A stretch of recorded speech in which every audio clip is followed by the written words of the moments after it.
Good evening and welcome to For the Record, your weekly dose of news from around the world and across the nation right here at Vijaybhoomi University.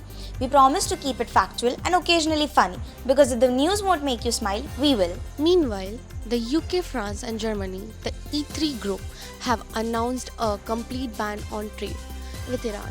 In response to its nuclear program, the sanctions target key sectors like oil, shipping and finance, making one of the toughest stands taken here.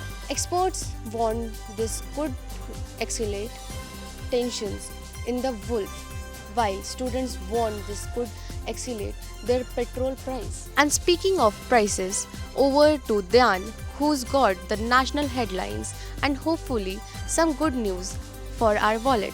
Thank you. I'll try, but no promises. In national news, Parliament has passed the new sports bill aimed at improving transparency and accountability in sport bodies. The big hope, fewer backrooms detail and more medals. The big fear, still losing to Australia in cricket. Rahul Gandhi has kicked off his vote chori campaign alleging electoral malpractice. Expect fiery speeches, hashtags and possibly a few creative memes. And in a headline that is uniquely Indian, the Supreme Court has stepped in to address the issue of stray dog attacks, suggesting stronger local level measures, a move that has not been well received by many citizens and animal rights groups. Until there's consensus, it seems the dogs are enjoying their moment in the media spotlight. In sports, PV Sindhu clinched the Indonesia Open title, marking a powerful comeback and reminding everyone that she is still one of India's brightest champions. Following their thrilling test series in England, Team India is now gearing up for a jam-packed schedule ahead. They'll take on Australia in a high-stake ODI and T20 series starting October, with the legend Virat Kohli hinting at a potential comeback for the ODIs. In football, ISL matches are keeping fans glued to the edge of their seats or at least to their live score apps during class. Speaking of winning streaks, Dheeraj, entertainment's got a few chart toppers, right?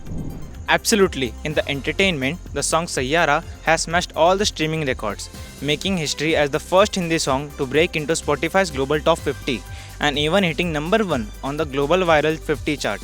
Yes, that means it has already outranked global names like Blackpink and Billie Eilish. Back home, all 6 tracks of the Saiyaara soundtrack currently on Spotify India top 10. Clearly, if you are still listening to something else, you have clearly missed the memo. Globally, the animated fantasy sequel Neza 2 has smashed all the box office records, ranking in nearly 1.9 billion and becoming the highest grossing animated film of all time. It is also the first non-English, non-Hollywood film to cross 2 billion mark worldwide, proving that you don't always need capes and superheroes to make a blockbuster. Just a really good story and maybe a dragon or two. And speaking of the blockbuster lineups, Soha, isn't our own campus calendar buzzing? That's right, Dheeraj. This week, Vijaybhoomi is hosting its all annual alumni meet, JIVAA, which will bring together alumni from Vijaybhoomi along with our sister institutions, JAXOM and IFIM College, for a grand reunion on our campus. Think of it as an ultimate crossover sequel, but with more hugs and no plot twists. To set the mood, there's a special Sufi Night organized that will fill the campus with melodious tunes. This weekend deserves its own highlight reel. That's all for this week's For the Record, where we bring you the facts with just enough flavor to keep you coming back for seconds. See you next week.